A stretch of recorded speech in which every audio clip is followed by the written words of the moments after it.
Hi, my YouTube friends, and welcome back to my channel. I am Dee, and you are viewing The How To Lady.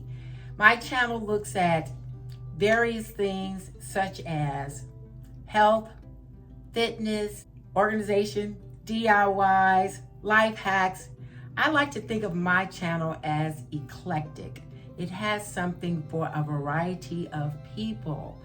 So if you're interested in exploring my channel, please stay tuned and we're going to knock it out of the park. This video will explore various ways to water your houseplants and more. Here is watering method number 1. Using a container that has a narrow spout on it, I found works best for watering my plants. All I do is take my bottle, fill it with water. It is important to do your research to determine which type of water is best suited for your plants.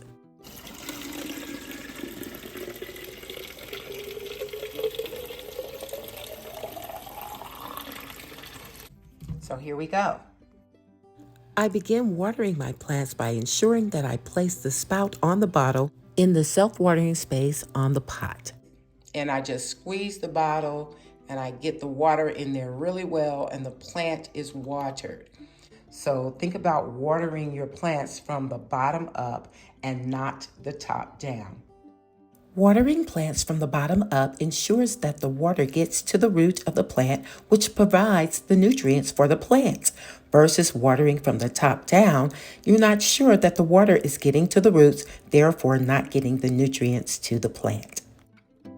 Using this spout is very good for a larger plant like this one, but remember I said that you need to make sure that you're putting the water in the base of the plant. That's the opening for the base of the plant, and as you see, I'm just pouring the water in. When it comes out of that spout, it makes it easier for you to put the water into the container. And it works great. So consider using a watering device like this versus a watering can. Most watering cans have a large opening at the top, therefore risking debris and all sorts of things contaminating the water. Using a water bottle with a closed lid versus a watering can helps keep your water safe and clean. Water bottles are available at most stores. Now we'll share how to determine when your plant needs watering.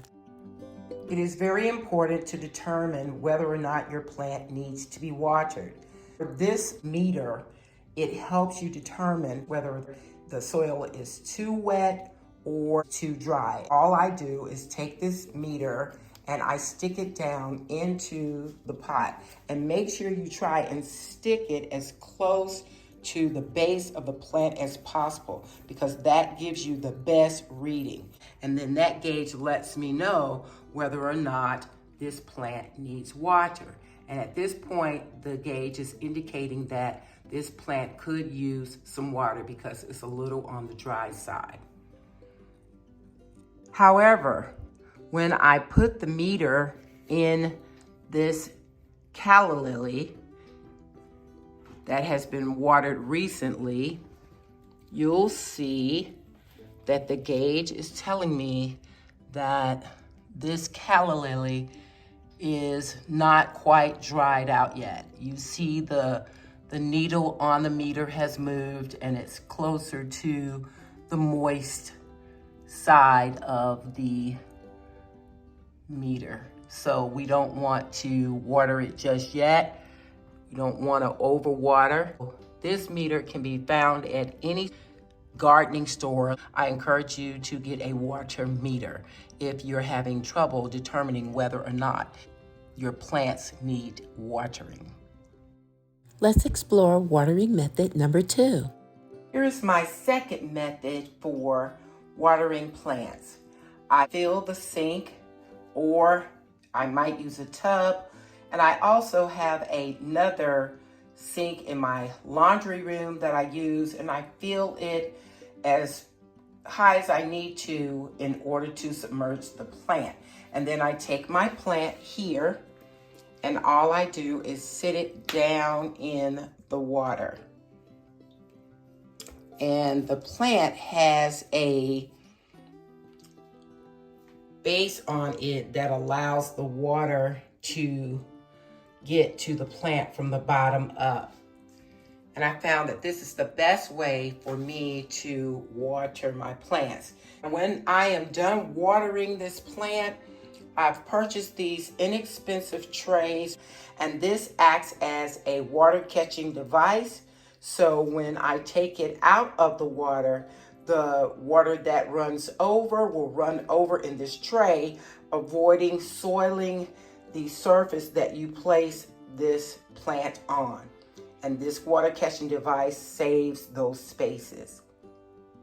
It is so important to water these money trees in the bottom up method. Watering money trees from the top down will surely cause root rot and lose leaves.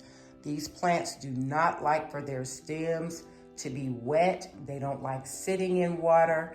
But if you purchase the containers that have the self-watering device attached to it, it will definitely help you water your money trees properly. Now, my money trees have not gotten so large that they cannot be placed in a sink or a tub. So we're going to do that now. We're going to submerge this pot into a sink filled with water that I've already prepared, and we're going to allow it to sit and get as much water as it needs. Because this base has a lip that's a little high, I have to make sure that when I submerge this plant, that the lip on the plant is submerged in the water. And you can tell because you see those bubbles coming up, that lets you know that the plant is getting the water that it needs. We will now use the water meter to determine whether or not this money tree has gotten enough water. So this was the plant that we gauged earlier, and it was on dry. So when I put it right down in the pot, look at there. The meter shows that there is plenty of water, and we can remove it from this water. Watering method number 3. The umbrella tree is another finicky plant when it comes to watering. You want to be very careful with this plant. In fact, this very plant was struggling, and I thought that it wasn't going to make it a few months back, but it has pulled itself together and it's starting to grow properly and it's regaining its leaves. It lost quite a few leaves where the leaves are not as abundant as they were a few months back. But now I think it's on the right track. It's getting the proper watering and we're ready to go. In this situation, I have a watering system that's a little bit different. I place a container of water beneath this pot, and as you can see, the roots are coming down out of this pot because it's getting the water that it needs from the lower pot, and it's transferring the water upward to the plant. And I think changing the method for how I watered this particular plant has made all the difference. So watering is very important. Make sure you get that right. If you get that right, then you're halfway home to having successfully growing houseplants.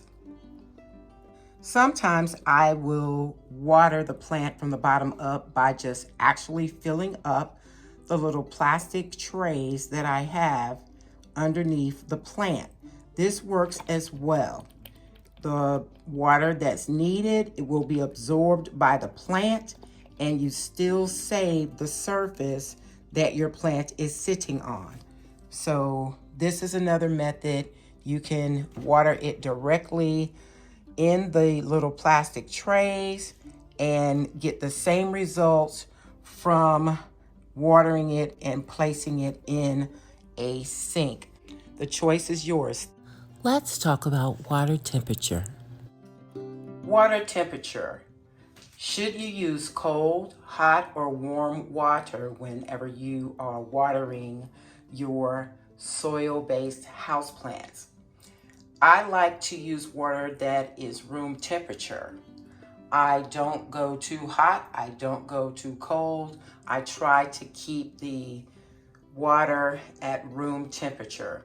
Even when I'm watering with a container, I will place water in the container, let it sit for a minute or two before I begin watering my plants. And that way you do not risk the chance of shocking your plants from one temperature to the next.